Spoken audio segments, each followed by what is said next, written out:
Cellular respiration can be divided into 4 parts. तो cell में जो रेस्पिरेशन होता है इसको 4 भागों में विभाजित किया जाता है। First, glycolysis. Second, oxidation of pyruvate. Third, the Krebs cycle, and fourth, electron transport chain and chemiosmotic phosphorylation। तो सेलुलर रेस्पिरेशन को हम ये 4 विभिन्न भागों में इनकी स्टडी करेंगे। तो फर्स्ट है ग्लाइकोलिसिस। सेलुलर रेस्पिरेशन में एक्चुअली ग्लूकोज का ऑक्सीडेशन होता है और उससे एनर्जी हमें प्राप्त होती है, और एनर्जी किस फॉर्म में मिलती है? एटीपी के रूप में। तो ये एक सिंपल रिएक्शन है जिसके द्वारा हम रेस्पिरेशन को एक्सप्लेन कर सकते हैं। Simple definition: the oxidation of sugars to produce usable energy ATP, reductant NADH and carbon skeletons for biosynthesis। तो जनरली इसमें शुगर का यहाँ पर ऑक्सीडेशन होता है और उससे एटीपी के फॉर्म में एनर्जी का प्रोडक्शन होता है। तो रेस्पिरेशन की ये एक सिंपल डेफिनेशन है।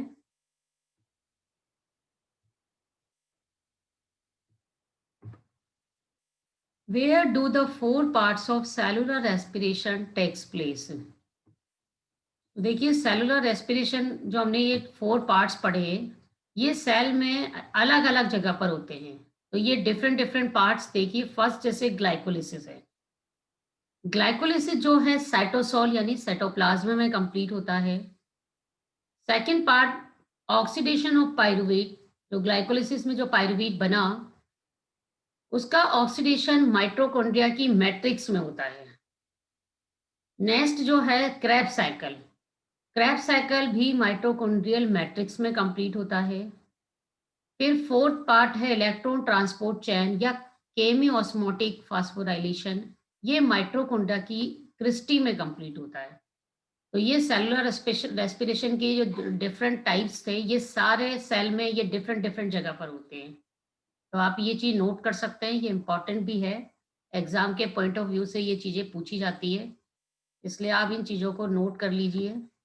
फर्स्ट आप याद रखिएगा, ग्लाइकोलिसिस सेल में साइटोसोल में कंप्लीट होता है। पायरुवेट का जो ऑक्सीडेशन होता है ये माइटोकॉन्ड्रियल मैट्रिक्स में होता है। क्रैब साइकिल जो है ये माइटोकॉन्ड्रियल मैट्रिक्स में कंप्लीट होती है। इलेक्ट्रॉन ट्रांसपोर्ट चेन ये माइटोकॉन्ड्रियल क्रिस्टी में होती है। तो ये 1 मार्क्स के आपसे शॉर्ट क्वेश्चंस पूछे जाते हैं एग्जाम में, तो आप इन चीज़ों को नोट कर लीजिए। अब फर्स्ट पार्ट है हमारा ग्लाइकोलिसिस। देखिए, ग्लाइकोलाइसिस को यदि हम इस टर्म को का ब्रेक डाउन करें, हम 2 पार्ट में अगर डिवाइड करते हैं, तो ग्लाइको का मीनिंग होता है ग्लूकोज और लाइसिस का मीनिंग ब्रेक डाउन, यानी ग्लूकोज का break down.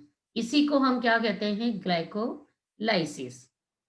Involves member of enzyme control reaction. तो देखिए, इसमें कई सारे एंजाइम्स पार्टिसिपेट करते हैं और रिएक्शंस को वो कंट्रोल करते हैं। It takes place cytoplasm of the cell. जैसा हमने अभी प्रीवियसली पढ़ा था कि ये सेल के साइटोप्लाज्म में होता है।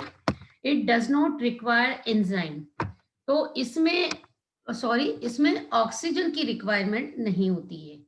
Common for both aerobic and anaerobic reaction. तो एरोबिक और एनएरोबिक दोनों ही रिएक्शन के लिए ये कॉमन होता है। तो ये जो ग्लाइकोलिसिस पाथवे है, ये एक तरह से कॉमन पाथवे है जिसमें कि ऑक्सीजन की आवश्यकता नहीं होती है, और ये सेल के साइटोप्लाज्म में होता है। और इसमें कई सारे एंजाइम पार्टिसिपेट करते हैं हर स्टेप पर, और वो उन रिएक्शंस को कंट्रोल करते हैं। तो ये होता है ग्लाइकोलाइसिस। अब ग्लाइकोलाइसिस में एक्चुअली फर्स्ट नंबर पे क्या होता है? ग्लूकोज जो होता है, ग्लूकोज 6 फॉस्फेट में कन्वर्ट हो जाता है। देखिए, ग्लूकोज जो है, ग्लूकोज का क्या हो रहा है? यहाँ पे फास्फोराइलेशन होता है, यानी एक एटीपी इसके साथ अटैच हो जाता है। एक फॉस्फेट जब ग्लूकोज के साथ ऐड हो जाएगा तो ग्लूकोज से क्या बनेगा? Glucose 6 phosphate. अब ये फास्फोराइलेटेड ग्लूकोज जो है, ये क्या करेगा फर्दर? इसमें क्या होगा? ये एंजाइम देखिए यहाँ पे कौन सा पार्टिसिपेट करता है? काइनेज। ग्लूकोज 6 फॉस्फेट का यहाँ पर आइसोमराइजेशन होता है, यानी सिर्फ इसमें आइसोमरिक चेंजेस होते हैं, जिससे क्या बनता है फ्रक्टोज 6 फॉस्फेट। तो ग्लूकोज से ग्लूकोज 6 फॉस्फेट बना।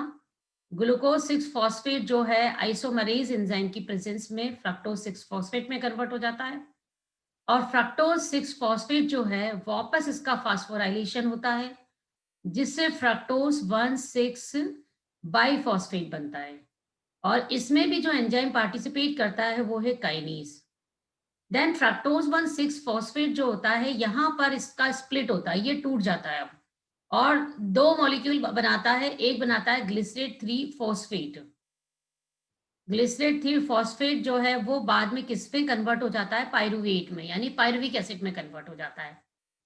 ग्लिसरॉल या ग्लिसरेट 3 फॉस्फेट फिर कन्वर्ट हो जाता है पायरुवेट में, और इससे यहाँ पर दो NADH और ATP का फॉर्मेशन होता है।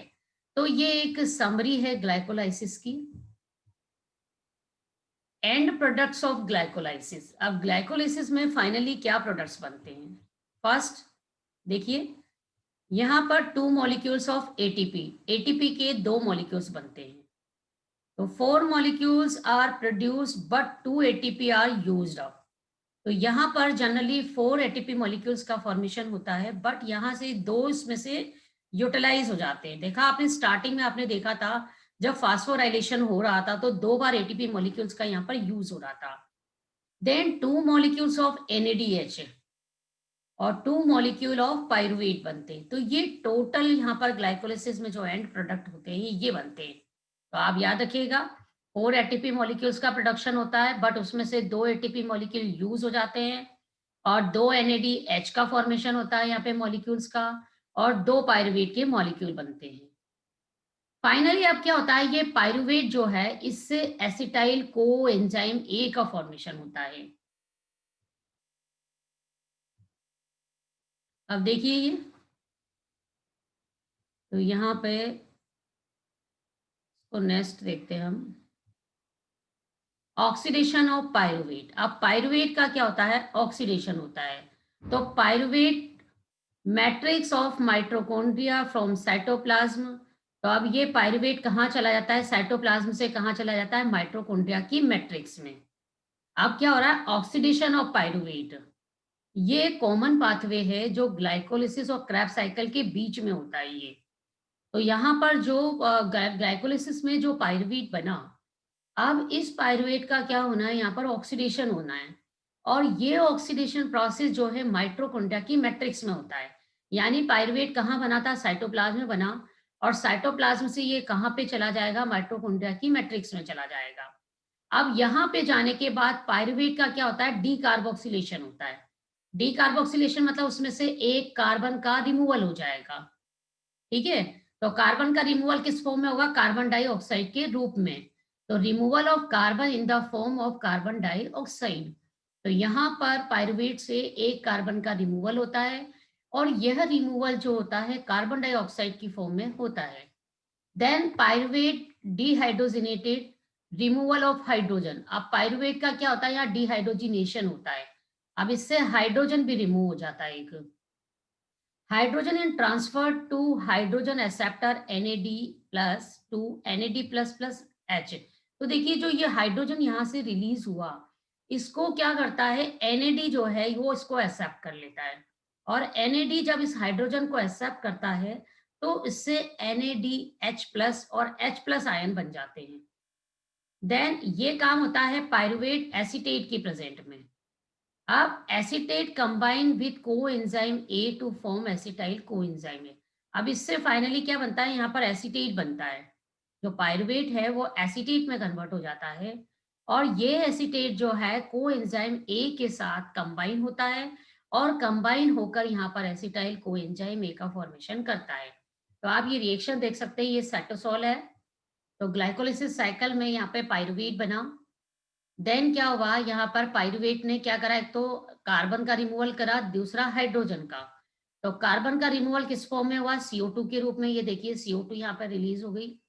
देन अब ये देखिए यहाँ पे ये इतने सा मॉलिक्यूल रह गया, तो अब ये एसीटेट बन गया। अब ये जो है, और इसमें जो हाइड्रोजन रिमूव हुई, वो हाइड्रोजन NAD के साथ बाइंड हो गई यहाँ पे और NADH प्लस H आयन बन गए यहाँ पे। देन ये जो एसीटेट बना यहाँ पर, ये एसीटेट अब क्या कर रहा है, देखिए यहाँ पर एसिटाइल कोएंजाइम ए का फॉर्मेशन करता है। तो ये कोएंजाइम ए के साथ कंबाइन हो जाता है और कंबाइन होकर ये देख रहे हैं आप कोएंजाइम ए, तो ये कोएंजाइम ए के साथ कंबाइन हो जाता है और कंबाइन होकर यहाँ पर एसिटाइल कोएंजाइम ए बनाता है। तो ये कॉमन पाथवे है जो ग्लाइकोलिसिस के बाद बीच में, इसको आप बोल सकते हैं कनेक्शन, इंटरलिंक है ये दोनों के बीच में, ग्लाइकोलिसिस और क्रेब्स साइकिल के बीच में ये रिएक्शन दोनों के बीच में कॉमनली होती है।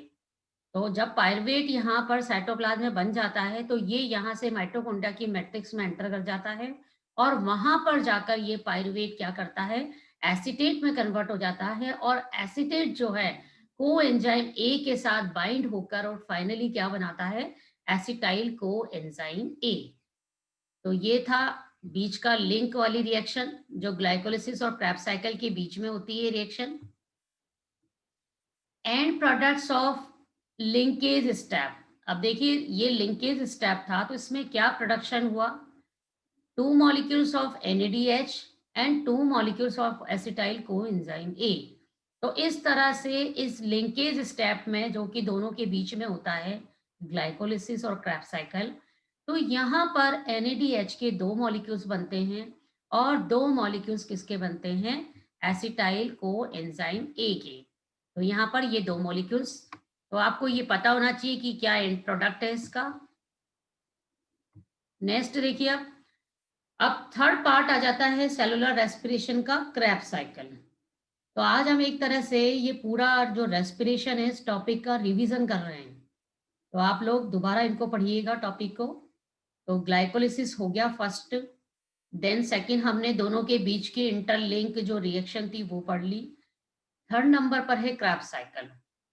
क्रेब्स साइकिल को एक्चुअली हम सिट्रिक एसिड साइकिल भी कहते हैं या इसको टीसीए पाथवे भी कहते हैं। टीसीए मतलब ट्राई कार्बोक्सिलिक एसिड पाथवे। तो ये कई नाम से पूछा जाता है क्रेब्स साइकिल एग्जाम में। तो एक तो आपसे पूछा जाता है क्रेब्स साइकिल, तो पता ही आपको सिट्रिक एसिड साइकिल पूछा जाता है। टीसीए पाथवे समझाइए आप, तो टीसीए की फुल फॉर्म होती है ट्राई कार्बोक्सिलिक एसिड पाथवे। तो अब देखिए क्रेब्स साइकिल आखिर डिस्कवर किसने किया था, तो क्रेब्स साइकिल साइंटिस्ट है हैंस क्रेब्स। तो discovered by sir Hans Krebs 1937। तो सबसे पहले 1937 में क्रेब्स साइकिल को हैंस क्रेब्स ने डिस्कवर किया था। इसे हम क्या कहते हैं, देखिए citric acid cycle, tricarboxylic acid cycle भी कहते हैं और यह माइटोकॉन्ड्रिया की मैट्रिक्स में कंप्लीट होता है। तो कहाँ पे पाई जाती है ये साइकिल, माइटोकॉन्ड्रिया की मैट्रिक्स में पाई जाती है। occurs only in aerobic reaction, सिर्फ और सिर्फ ये एरोबिक कंडीशन में ही ये रिएक्शन होती है, यानी यहाँ पर ऑक्सीजन की रिक्वायरमेंट होती है। तो ये था क्रेब्स साइकिल का इंट्रोडक्शन। नाउ नेक्स्ट, तो आपसे ये 1 मार्क्स से क्वेश्चन पूछे जाते हैं, ये चीजें आप नोट करते चलिए साथ में। इसको किसने डिस्कवर किया था, इसको हम टीसीए पाथवे भी कहते हैं, ये माइटोकॉन्ड्रिया की मैट्रिक्स में होता है। तो ये 1 मार्क्स के क्वेश्चंस पुटअप होते हैं एग्जाम में। ये है क्रेब्स साइकिल। तो देखिए क्रेब्स साइकिल में अब क्या हो रहा है, हमने पढ़ा था पहले ग्लाइकोलिसिस पाथवे। तो ग्लाइकोलिसिस में आपने क्या देखा, पायरुवेट बना, ठीक है। पायरुवेट के बाद हमने बीच में एक लिंकेज रिएक्शन देखी जिससे यहाँ पर एसिटाइल कोएंजाइम ए का फॉर्मेशन होता है। ये बन गया एसिटाइल कोएंजाइम है, इसमें ये पायरुवेट डिहाइड्रोजिनेज एंजाइम पार्टिसिपेट करता है। देखिए याद करने का ये तरीका है, पायरुवेट का डिहाइड्रोजनेशन हो रहा था, आपने देखा था हाइड्रोजन यहाँ से रिलीज हो रहा था, तो पायरुवेट डिहाइड्रोजिनेज। तो पायरुवेट से पहले एसीटेट बनता है और एसीटेट जो है कोएंजाइम के साथ रिएक्ट करता है और फाइनली एसिटाइल कोएंजाइम ए का फॉर्मेशन करता है। अब ये एसिटाइल कोएंजाइम ए क्या करता है, ऑक्सिलो एसीटेट के साथ रिएक्ट करता है। ये आप देख रहे हैं फर्स्ट ऑक्सिलो एसीटेट के साथ एसिटाइल कोएंजाइम ए रिएक्ट करता है और यहाँ पर एक एंजाइम पार्टिसिपेट करता है, उसका नाम है साइट्रेट सिंथेटेज। तो एंजाइम साइट्रेट सिंथेटेज की प्रेजेंस में यहाँ पर ये साइट्रेट का फॉर्मेशन होता है, यानी सिट्रिक एसिड का। तो ऑक्जेलो एसीटेट से क्या बना? साइट्रेट यानी सिट्रिक एसिड। अब ये साइट्रेट एकोनिटेज एंजाइम की प्रेजेंस में आइसोसाइट्रेट में कन्वर्ट हो जाता है। और आइसोसाइट्रेट देखिए, आइसोसाइट्रेट डिहाइड्रोजिनेज एंजाइम की प्रेजेंस में 2 ऑक्सिलो ग्लूटरेट का फॉर्मेशन करता है। 2 ऑक्सिलो ग्लूटरेट जो होता है, देखिए ये 2 ऑक्सोग्लूटरेट डिहाइड्रोजिनेज एंजाइम की प्रेजेंस में सक्सिनाइल कोएंजाइम ये बनाता है। देन सक्सिनाइल कोएंजाइम ए, देखिए इनका एंजाइम इन्हीं के नाम से है, succinyl coenzyme A, succinyl coenzyme A synthetase. और सक्सिनाइल कोएंजाइम ए सिंथेटेज की प्रेजेंस में सक्सिनेट बनाता है। और सक्सिनेट भी देखिए, सक्सिनेट डिहाइड्रोजिनेज एंजाइम की प्रेजेंस में फ्यूमेरेट में कन्वर्ट हो जाता है। फ्यूमेरेट जो है फ्यूमरेज की प्रेजेंट में मेलेट में कन्वर्ट हो जाता है। और जो मेलेट जो होता है वो मेलिक एंजाइम की प्रेजेंस में फर्दर देखिए, या आप ये भी कह सकते हैं मेलेट डिहाइड्रोजिनेज एंजाइम की प्रेजेंस में ये क्या कर रहा है? ऑक्सिलो एसीटेट बना रहा है। या मेलेट क्या करता है? मेलिक एंजाइम की प्रेजेंस में पायरुवेट भी बना सकता है। तो ये देखिए पायरुवेट यहाँ बन गया, तो फर्दर ये रिएक्शन स्टार्ट हो गई। तो इस तरह से ये सिट्रिक एसिड साइकिल कंप्लीट होता है जो माइटोकॉन्ड्रिया की मैट्रिक्स में होता है। तो एंजाइम याद करना टफ नहीं है, इन्हीं के नाम से एंजाइम्स के नेम है जो प्रोडक्ट बन रहा है। अब ये जो मैंने रिएक्शंस बताई है एक एक, ये सारी वही रिएक्शंस है। देखिए acetyl co enzyme A oxalo acetate के साथ रिएक्ट करता है और साइट्रेट बनाता है, और इस रिएक्शन को हम कंडेंसेशन रिएक्शन कहते हैं। और इसमें साइट्रेट सिंथेटेज एंजाइम पार्टिसिपेट करता है।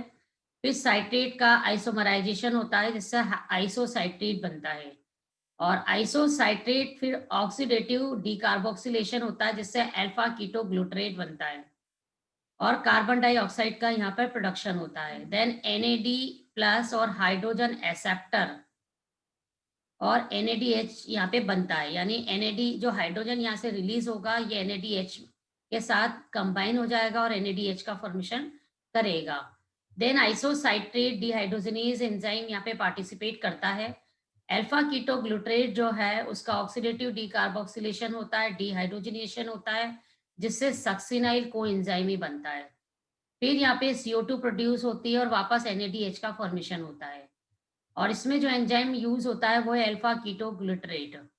तो एक एक रिएक्शन आपको लिखनी है कि किसकी प्रेजेंस में कौन सा प्रोडक्ट बनता है। तो आप एक एक रिएक्शन इस तरह से लिखते जाएंगे। ATP बनता है यहाँ पर। देन यहाँ पर जो एंजाइम यूज होता है, देखिए सक्सिनाइल को एंजाइम है सिंथेटेज। देन सक्सिनेट वापस क्या कर रहा है? ये देखिए डिहाइड्रोजिनेशन हो रहा है, फ्यूमरेट में कन्वर्ट हो रहा है। और फ्यूमरेट जो है मेलेट में कन्वर्ट हो रहा है, और मेलेट जो है फाइनली क्या बनाता है? Oxalo acetate. ठीक है। और इसमें मेलेट डिहाइड्रोजिनेज एंजाइम का यूज होता है। तो ये एक एक रिएक्शन को यहाँ पे आपके लिख दिया जो हमने इससे पहले डिस्कस की थी। तो आप साइकिल अच्छे से लर्न करिएगा। आप बस आपको एक एक प्रोडक्ट लिखते जाना है। क्या लिखना है? ऑक्सिलो एसीटेट इस एंजाइम की प्रेजेंस में साइट्रेट में कन्वर्ट हो जाता है। साइट्रेट एकोनेटेज की प्रेजेंस में आइसोसाइट्रेट में कन्वर्ट हो जाता है। आइसोसाइट्रेट 2 ऑक्सिलो ग्लूटरेट में कन्वर्ट हो जाता है। ये सक्सिनाइल कोएंजाइम ए में, फिर सक्सिनेट में, फ्यूमरेट में एंड मेलेट में। और मेलेट वापस क्या बना लाता है? Oxalo acetate. बस आपको साइकिल अच्छे से लर्न होनी चाहिए और ये एंजाइम का सीक्वेंस याद होना चाहिए। देन आपको एक एक स्टेप्स सिर्फ इन रिएक्शन से आप लिख सकते हैं। तो ये था। फिर and product of crabs cycle. Crabs cycle में फाइनली बनता गया, देखिए क्रैब्स साइकिल में 3 मॉलिक्यूल्स ऑफ NADH बनता है, 1 मॉलिक्यूल्स और FADH2 बनता है, एंड 1 मॉलिक्यूल्स ऑफ ATP बनता है। ठीक है। तो अब टोटल कितने ATP मॉलिक्यूल्स बने? एक चीज याद रखिएगा, एक NADH जो है 3 ATP का फॉर्मेशन करता है। और FAD जो होता है वो 2 ATP, एक FAD 2 ATP। तो अब देखिए यहाँ पर जब एक NADH 3 ATP बनाएगा तो यहाँ पे देखिए 6 हो गए। ये 2 मॉलिक्यूल्स आएंगे भाई, यहाँ पे ये गलत लिखा हुआ है, 3 मॉलिक्यूल्स नहीं, 2 मॉलिक्यूल्स ऑफ NADH। तो 2 × 3 6 मॉलिक्यूल्स ऑफ NADH हो गया। और FADH के जो 2 मॉलिक्यूल्स यहाँ पर FADH जो है ये कितने एटीपी मॉलिक्यूल्स बना रहा है? 2 एटीपी मॉलिक्यूल्स और 2 एटीपी बनते हैं। तो from 2 molecules of acetyl coenzyme है। तो एसिटाइल कोएंजाइम के भी 2 मॉलिक्यूल्स का फॉर्मेशन होता है। ये एंड प्रोडक्ट्स याद होने चाहिए आपको। What is the use of NADH and FADH? So now these NADH और FADH2 will enter into ETS and will give ATP. अब ये जो NADH और FADH जो बने यहाँ पर वो क्या करते हैं? इलेक्ट्रॉन ट्रांसपोर्ट चेन में एंटर कर जाते हैं, ETS में एंटर कर जाते हैं और वहां पर एंटर करने के बाद फाइनली ATP का प्रोडक्शन करते हैं। अब ये है इलेक्ट्रॉन ट्रांसपोर्ट चेन। तो इसमें भी क्या है कि मेनली ऑक्सीजन की रिक्वायरमेंट होती है। तो oxygen is required during the final stage of reaction. तो इस फाइनल स्टेज में भी यहाँ पर ऑक्सीजन की आवश्यकता होती है। Oxidative phosphorylation is a process by which ATP is formed as electron are transferred from NADH and FADH to oxygen by a series of electron carriers। तो ये देखिए इलेक्ट्रॉन ट्रांसपोर्ट सिस्टम जो है, देखिए ये माइटोकॉन्ड्रिया की मेम्ब्रेन है। यहाँ पे देख रहे हैं ये डिफरेंट डिफरेंट कैरियर्स है जो इलेक्ट्रॉन को एक्सेप्ट करने वाले यहाँ पर कैरियर्स होते हैं। तो ये देखिए जब NADH से जो इलेक्ट्रॉन यहाँ से रिमूव हुआ वो पहले ये FMN पर गया, फिर ये cytochrome b, cytochrome C1, cytochrome c, cytochrome a, cytochrome A3। तो ये डिफरेंट डिफरेंट ये साइटोक्रोम से होता हुआ फाइनली लास्ट में क्या करता है, ये वाटर का एक मॉलिक्यूल बनाता है और इस पूरे पाथवे में ऑक्सीजन की रिक्वायरमेंट होती है और एटीपी का प्रोडक्शन होता है। तो देखिए oxidative phosphorylation is a process by which ATP is form. तो ये एक तरह का ऑक्सीडेटिव फास्फोराइलेशन प्रोसेस है जिसमें क्या होता है, यहाँ पर एटीपी का प्रोडक्शन होता है। तो यहाँ पर एटीपी का प्रोडक्शन हो जाता है। FADH2 ऑक्सीजन, तो FADH से फिर ऑक्सीजन आगे बढ़, ऑक्सीजन यहाँ पे देखिए वाटर मॉलिक्यूल के साथ ये देख रहे हैं जो फाइनली जो यहाँ पर हाइड्रोजन है ये ऑक्सीजन के साथ कंबाइन हो जाता है और यहाँ पर वाटर का मॉलिक्यूल फॉर्म कर लेता है। Location inner membrane of the mitochondria. तो कहाँ पे पाए जाते हैं ये? माइटोकॉन्ड्रिया की इनर मेम्ब्रेन में। ETC involves chain of electron carrier molecule. तो इलेक्ट्रॉन ट्रांसपोर्ट चेन में बेसिकली इलेक्ट्रॉन कैरियर मॉलिक्यूल्स होते हैं। Electron from NADH FADH are transfer to oxygen. तो यहाँ पर इलेक्ट्रॉन देखिए NADH और FADH से होता हुआ कहाँ पे चला जाता है? ऑक्सीजन पे। और फाइनली यहाँ पर वाटर का मॉलिक्यूल बन जाता है और जो इस प्रोसेस में एनर्जी रिलीज होती है वो एनर्जी ADP के साथ कंबाइन हो जाती है और कंबाइन होकर यहाँ पर ATP का प्रोडक्शन करती है। Series of reaction, hydrogen atom split to hydrogen ion and electrons. अब देखिए जो हाइड्रोजन एटम था वो हाइड्रोजन और इलेक्ट्रॉन में स्प्लिट हो जाता है। Transfer of electron along the chain releases sufficient energy to make ATP. जब यहाँ पर इलेक्ट्रॉन का ट्रांसफर होता है चेन में तो इस समय यह क्या करता है, एनर्जी सफिशिएंट अमाउंट में यहाँ पर एनर्जी बनती है और उस एनर्जी का यूज कहाँ पर होता है? एटीपी प्रोडक्शन में हो जाता है। Hydrogen is passed on to oxygen to form water. तो मैंने बताया था अभी हाइड्रोजन जो है पास होकर कहा जाता है ऑक्सीजन के पास और ऑक्सीजन के साथ रिएक्ट करके यहाँ पर एक वाटर का मॉलिक्यूल बनाता है। पुनीत आप इस क्लास में एंटर करें, ये आपकी क्लास नहीं है, अभी थर्ड ईयर की क्लास चल रही है।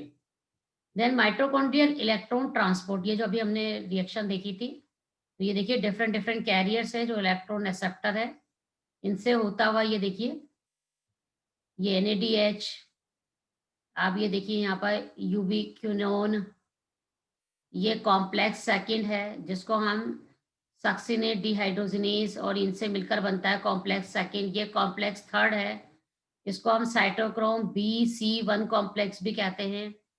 ये कॉम्प्लेक्स 4 है जो साइटोक्रोम ऑक्सीडेज से मिलकर बनता है और ये साइटोक्रोम 4 की जगह पर ही यहाँ पर वाटर मॉलिक्यूल्स का फॉर्मेशन होता है।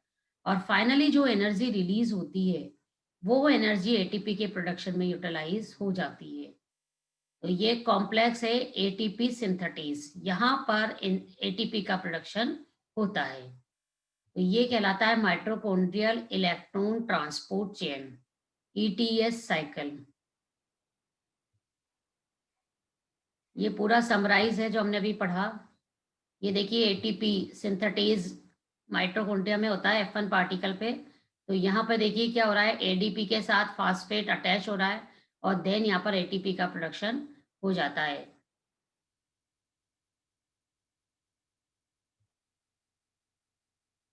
ये समरी ऑफ एटीपी सिंथेसिस। तो एटीपी सिंथेसिस देखिए, एक तो ग्लाइकोलिसिस में होता है जब ग्लूकोज पायरुवेट में कन्वर्ट हो जाता है। देन क्या होता है, ये इलेक्ट्रॉन ट्रांसपोर्ट चेन है उसमें भी होता है। यहाँ पर टीसीए पाथवे में भी एटीपी का प्रोडक्शन होता है। ऑक्सीडेटिव फास्फोराइलेशन और इलेक्ट्रॉन ट्रांसपोर्ट चेन में भी एटीपी का प्रोडक्शन होता है। तो ये डिफरेंट डिफरेंट पाथ है जहाँ पर एटीपी का प्रोडक्शन होता है।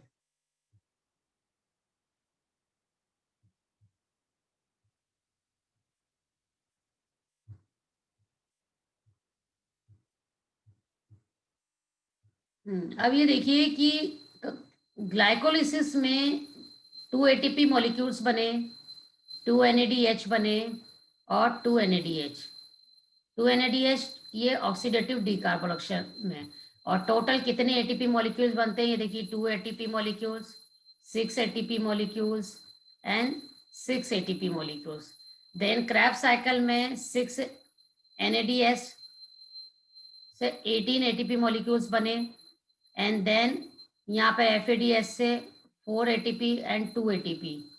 तो टोटल 36 टू 38 एटीपी मॉलिक्यूल्स बनते हैं। रेस्पिरेशन में याद रखिएगा टोटल 38 एटीपी मॉलिक्यूल्स बनते हैं, जिनमें से 2 एटीपी मॉलिक्यूल्स तो यूटिलाइज हो जाते हैं ग्लाइकोलिसिस में, इसलिए रिमेनिंग रहते हैं 36 एटीपी मॉलिक्यूल्स। तो ये टोटल एटीपी का टोटल है, यहाँ पे सम है। तो रेस्पिरेशन में कितने एटीपी मॉलिक्यूल्स का प्रोडक्शन होता है, 38 एटीपी मॉलिक्यूल्स का।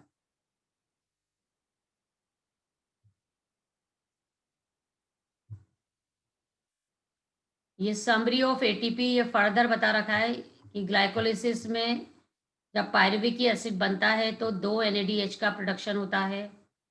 यहाँ पर एसिटाइल को एंजाइम ए का प्रोडक्शन होता है, तो क्या बनते हैं, 2 एनएडीएच बनते हैं। क्रैब साइकिल में भी देखिए 6 एनएडीएच, 2 एफएडीएच और ये देखिए सक्सेनिक एसिड बनता है। तो ये डिफरेंट डिफरेंट स्टेप्स बता रखे हैं जहाँ पर एटीपी का प्रोडक्शन होता है। और टोटल यहाँ पर देखिए 38 एटीपी मॉलिक्यूल्स का फॉर्मेशन होता है। अगर हम ग्लाइको ये रेस्पिरेशन की बात करें तो टोटल रेस्पिरेशन में 38 एटीपी मॉलिक्यूल्स का प्रोडक्शन होता है।